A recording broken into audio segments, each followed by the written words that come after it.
네, 대통령님 안녕하십니까? KBS 장덕수입니다. 그 명태균 씨 관련 좀 질문을 드리려고 그러는데요. 의혹이 제기되고 나서 이제 대통령실은 경선 막바지에 조언을 받아 소통을 끊은 것으로 기억한다고 입장을 냈었습니다.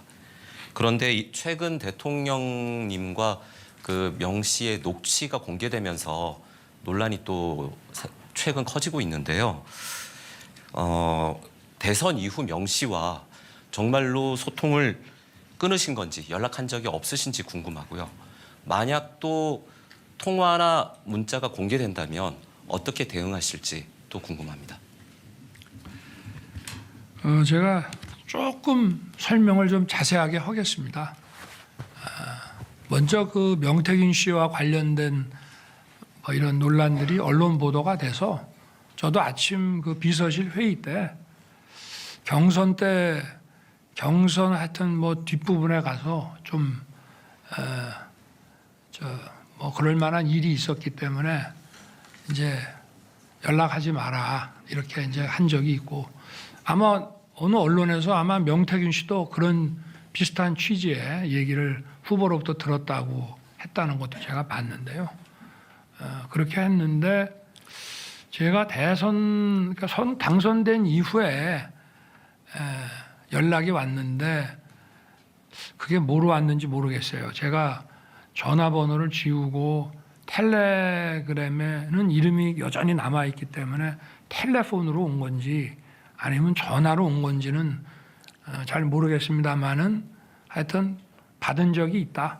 그래서 축하 전화를 받고 저도 어찌됐든 명태균 씨도 선거 초입에 여러 가지 도움을 준다고 자기도 움직였기 때문에 하여튼 수고했다는 얘기도 하고 이런 얘기한 기억이 분명히 있다고 제가 비서실에 얘기를 했는데, 아마 언론에 이 관계되는 걸 얘기하는데 대변인이나 그런 입장에서는 이건 이렇고 저건 저렇고 이렇게 얘기하기가 어려우니까 경선 뒷부분 이후에는 사실상 연락을 안 했다 하는 이제 그런 취지로 얘기한 건데, 자기가 저한테 문자를 보냈을 수 있죠. 근데 제가 문자를 답을 안 하면은 그거는 소통을 한 거라고는 보기 어려운 거 아니겠습니까?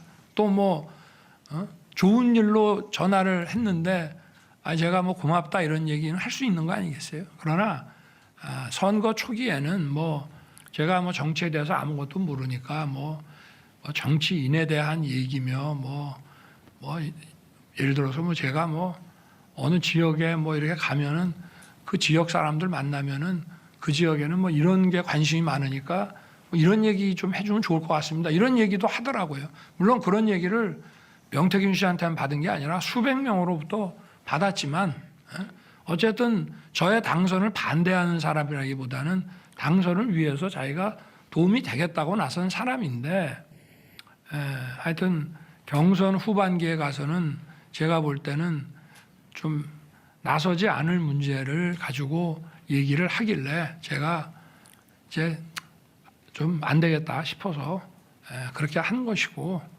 그렇지만 어쨌든 사람이 요만큼이라도 자기를 위해서 도움을 주려고 노력한 사람에 대해서 그렇게 매정하게 하는 것이 뭐하고, 저도 또 본인도 좀 섭섭했겠다 싶어서 제가 그때 전화를 받아줬다고 제가 분명히 우리 참모진들한테 얘기를 했는데, 언론에 얘기할 때는 이건 이렇고 저는 저렇고 이렇게 길게 얘기할 수 없어서 아마 가장 기본적인 그런 말만 한 것 같습니다. 네. 무슨 제가 그 명태균 씨와 관련해서 부적절한 일을 한 것도 없고 또 감출 것도 없고 그렇습니다. 네. 네, 다음 질문 받겠습니다. 네, 문화일보 김규태 기자님. 안녕하세요, 대통령님. 문화일보 김규태 기자입니다. 근데 이어서 좀 질문 드리고 싶은데요. 그 여사님도 그 대통령님 취임 이후에 명태균 씨와 수시로 연락했다라는 주장이 나오고 있습니다. 이 관련해서도 언제까지 지금 여사님이 연락하신 건지, 왜 연락하신 건지 설명 부탁드리겠습니다. 제가 뭐 제 아내 휴대폰을 좀 보자고 이렇게 할 수는 없는 거라 제가 그냥 물어봤습니다. 이런 그 논란들이 있기 때문에. 그런데 제 아내는 뭐 어쨌든 제가 그 일단 뭐 대통령에 당선이 되고 또 취임하고 하면은 하여튼 좀 그 전하고는 이 소통 방식이나 이런 게 좀 달라야 된다고 얘기를 하니까 본인도 많이 줄인 것 같고 한 몇 차례 정도 그 뭐 문자나 뭐 이런 걸 했다고는 얘기를 합니다. 그런데 뭐 제가 이 자리에서 그걸 공개하기는 좀 그런데 좀 일상적인 것들이 많았고요. 뭐 그렇습니다. 그래서 몇 차례 없는 거로 알고 있습니다. 대통령님 안녕하십니까. 국민일보 이경원입니다. 명태균 씨의 녹취에 기반한 여러 의혹들에 대해서 오늘 이 기회를 빌어서 상세하게 대통령님의 직접 설명을 청하고 싶습니다. 중요한 키워드들로 간추려 보자면 한 세 가지쯤이 될 것 같습니다. 우선 여론 조작, 다음은 공천 개입, 끝으로는 창원 산단입니다.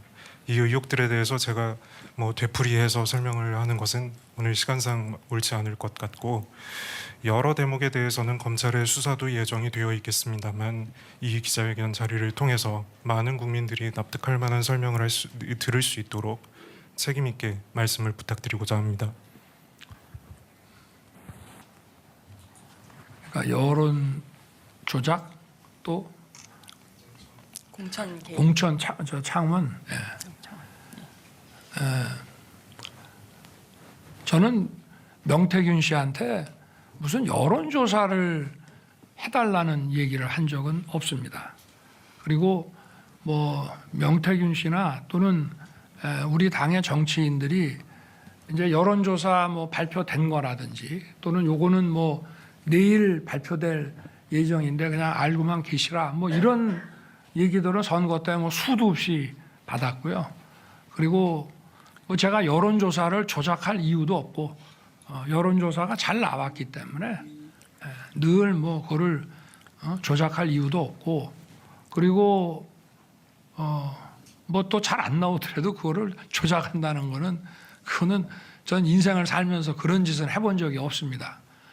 그러고 정부 들어와서도 뭐 명태균 씨한테 그러면 맡기지 않았냐 하는 의혹 기사가 있다고 제가 보고를 받았는데, 저는 기본적으로 대통령실에서 여론조사를 할 때 국민 세금 가지고 대통령 무슨 지지율 조사 같은 거 하지 말라 그랬습니다. 처음에는 정무수석들이 첫 번째 수석이나 두 번째 수석이나 뭐 이렇게 정무수석이 이렇게 가끔 그래도 하더라고요. 그래서 제가 이런 거 하지 마라. 정책을 여론조사를 해라. 그래서 저게 아마 1년에 예산이 뭐 이렇게 많지는 않은 것 같은데 저희 정부는 정책을 중심으로 해서 이 정책에 대한 국민들의 반응이 어떤지 그걸 주로 하지, 대통령 지지율 조사는 정말 지금까지 5손가락 안에 했던 것 같고, 그리고 그거 들고 와서 제가 다음부터는 이런 거 하지 말라고 그랬습니다. 네.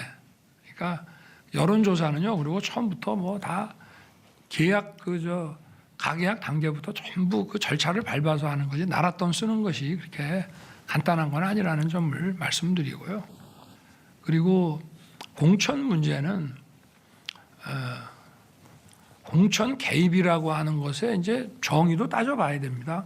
예를 들어서 제가 당선인 시절에 뭐 지방선거와 동시에 시행하는, 대선과 동시에 시행한 국회의원 재보궐선거가 몇 개 있었고요. 또 6월 1일 지방선거와 동시에 하는 또 국회의원 재보궐선거가 있는데, 대개 그 재보궐에 나갈 사람들은 거의 정해져 있습니다.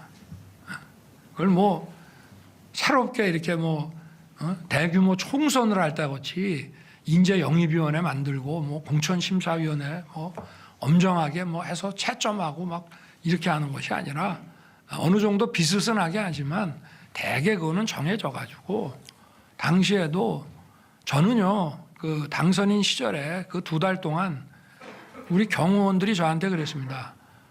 당선인이 이렇게 늦게까지 일하는 거 처음 봤다고.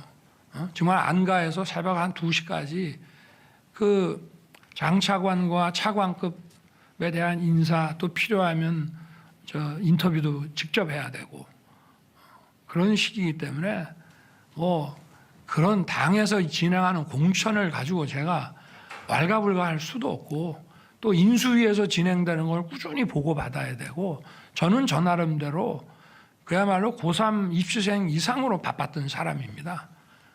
그리고 그 무슨 공천 얘기가 며칠 전에 제가 어디 저 일산에 행사 가는 데면 났길래 저는 그 당시에 공관위원장이 우리 정진석 비서실장인 줄 알고 있었어요. 지방선거 공관위원장이 이거를 같이 하는 거라고 생각을 하고 그 당시 상황이 어땠는지 한번 물어보려고 그랬더니 재보궐 공관위원장은 별도로 윤상현 의원이 공관위원장을 했다 하더라고요. 그만큼 저는 당의 이런 공천에 관심을 가질 수 없었고 그리고 오히려 뭐 당에서 어떤 그 공천을 진행해 나가는데 좀 그 당의 이제 중진 의원들 중에 저한테 전화해서 뭐 좀 이런 점들은 좀 여론이 좀 좋지 않으니 좀 더 바람직하게 하게 해달라고 저한테 막 부탁하는 경우는 있지만 그런 경우에도 원리 원칙에 대한 얘기만 했지 누구를 공천을 주라 이런 얘기는 해본 적이 없습니다. 그러니까 그 전화 그 내용이라 그게 뭐 전화 내용인지 아니면은 저 텔레그램 통화를 뭐 녹음을 한 건지는 제가 모르겠습니다만은 하여튼 저는 오랜만에 한 몇 달 전에 저한테 좀 많이 소원했을 것 같아서 저도 받았고 뭐 하여튼 그래도 고생했다는 얘기 한마디 한 것 같고 그리고 무슨 공천에 관한 얘기한 기억은 없습니다만은 했다면은 당에 그냥 이미 정해진 얘기 아마 그 시기에는 거의 정해졌을 것이고 뭐 다른 선택의 대안도 없고 당에서도 아마 공관위와 최고위에서 딱딱 찍어서 전략공천으로 마무리를 다 진 것 같은데요. 그래서 뭐 그렇다는 점을 말씀드리고 뭐 예를 들면 총선 때도 마찬가지입니다. 사람들이 이렇게 뭐 누구누구가 좋다 해가지고 저한테 알려주면 저는 그대로 인재영입위원회에다가 그냥 패스시켰습니다. 누구를 꼭 공천 줘라라고 그렇게 사실 얘기할 수도 있죠. 그게 무슨 뭐 외압이 아니라 의견을 얘기하는 거지만 그러나 과거에도 뭐 대통령 얘기한다고 되는 것도 아니고 그래서 근데 정말 그 인수위 시절에 당선인 시절에는 그 뭐 공천 문제 가지고 뭐 할 정도로 저도 정말 시간적 여유도 없었습니다. 더구나 그날이 뭐 취임 전날이라고 하는데 취임 전날 제 기억에는 그 취임식에 오는 외교 그 특사들을 응대하는 데만 하루 종일 제가 했던 것 같은데요. 하여튼 뭐 그렇습니다. 솔직하게 다 말씀드리는 겁니다. 그리고 또 뭐 산단, 창원 산단 공정 문제. 창원 산단을 포함해서 한 10몇 개의 국가 산단은요. 제 대선 공약입니다. 그리고 이 산단의 지정이라는 거는 다 오픈해서 진행하는 거지 비밀리에 진행하는 게 아니고요. 신청을 받습니다. 받고 저걸 이제 산업 정책적인 면과 또 토지에 대한 이런 인허가 뭐 형질 변경 이런 게 들어가야 되기 때문에 국토부와 산자부가 이제 같이 진행을 해 나가는 건데 그 위원회를 만들어서 전부 진행을 하고 그걸 응하려고 하는 이제 각 지방자치단체에서 자기들이 뭐 적극적으로 자료도 내고 이렇게 해서 결론이 나는데 뭐 저도 위원회에서 이렇게 결정이 났다 그러면 결정이 났느냐고 보고받으면 바로 대통령이 보고받는 즉시 바로 푸는 거거든요. 언론에 릴리스하는 겁니다.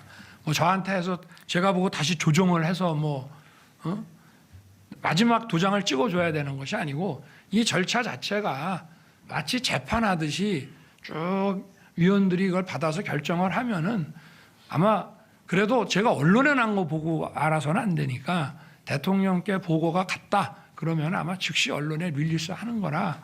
그리고 뭐 그거를 누구를 뭐 제가 전화해서 뭐 됐다 말았다 그런 거 자체를 할 수도 없고, 그러니까 뭐 그런 식으로 생각하시면 될 것 같습니다. 네. 네. 또 다음 질문 말씀 주시죠. 네, 받겠습니다. 네, 연합뉴스 TV 최지숙 기자님.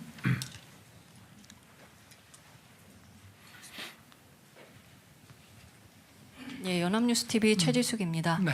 주가 조작이나 명품 가방 수수 의혹을 제외하면 최근 여사님과 관련해서 계속 제기되어 온 의혹들이 결국은 국정에 관여했는지 여부로 직결되는 것 같습니다. 인사 개입이나 선거 개입 등에 대해서 어떤 입장이신지 여쭤보고 싶고요. 또 이와 관련해서 최근에 외교 일정을 포함해 대외 활동 전면 중단을 요구하는 목소리도 나왔는데 여기에 대한 입장도 여쭤보고 싶습니다. 그러니까 질문이 좀 명확하지 않아서 답이 가만히 있어. 그러니까 요약을 하면 지금 우리 최 기자님께서 질문하신 걸 요약을 하면 자, 맨 마지막에 뭐 대외 일정, 그죠? 대외 일정, 대외 활동 문제, 그다음에 여사님의 이제 대외 활동 중단 요구에 대한 네. 입장이 어떻게 네. 되시는지 하고요. 네. 그 앞서 여쭤봤던 것은 이제 국정 관여에 대한 네. 국정 개입 의혹에 대한 어떤 입장이신지를 여쭤봤습니다. 네. 대통령 부인은 대통령과 함께 선거도 치르고 또 대통령과 함께 대통령을 또 도와야 되는 입장에 있지 않겠습니까?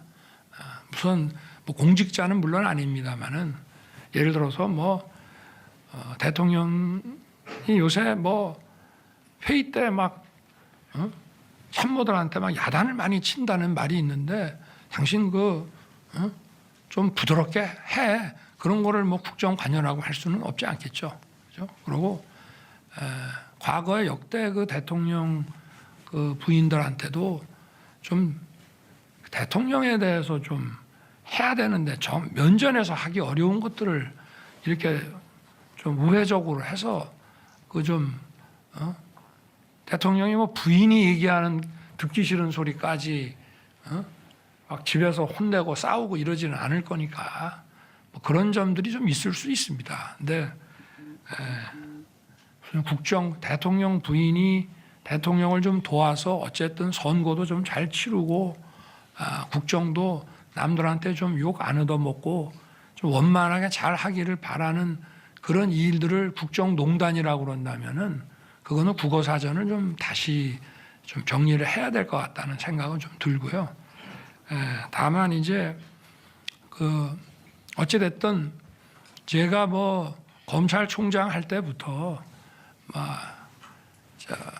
일단 뭐 저를 타겟으로 하는 거지만 뭐 저희 집사람도 하여튼 침소봉대는 기본이고 뭐 없는 것까지 만들어서 그야말로 저를 타겟으로 해서 우리 제 처를 많이 좀 악마화시킨 거는 있습니다.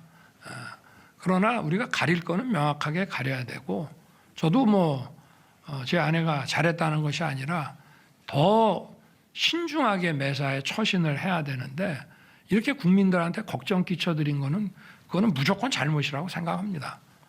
그러니까 지금 이제 우리 기자님께서는 어떤 팩트에 대한 걸 물어보시기 때문에 그거는 뭐 잘했다는 것이 아니고 팩트 자체에 대해서 말씀을 드리는데 저는 공직 생활을 오래 하면서 공사가 아주 분명한 것을 늘 신조로 삼아와서 일을 했습니다. 어느 누구라도 보고도 딱 계통을 밟아서 해야 되고 이런 직보라고 하는 거 저는 물론 직보 라인도 좀 있긴 해야 됩니다. 기존 조직을 또 잘 돌아가는지를 봐야 되는 그런 면에서의 또 직보는 필요하지만 계통을 밟지 않고 무슨 일을 하는 거에 대해서 저는 그거는 받아들인 적이 단 한 번도 없고요.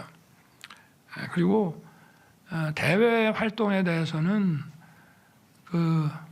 결국은 대외 활동은 이제 국민들이 다 보시는 거기 때문에 국민들이 좋아하시면 하고 국민들이 싫다 그러면은 안 해야 된다고 생각합니다.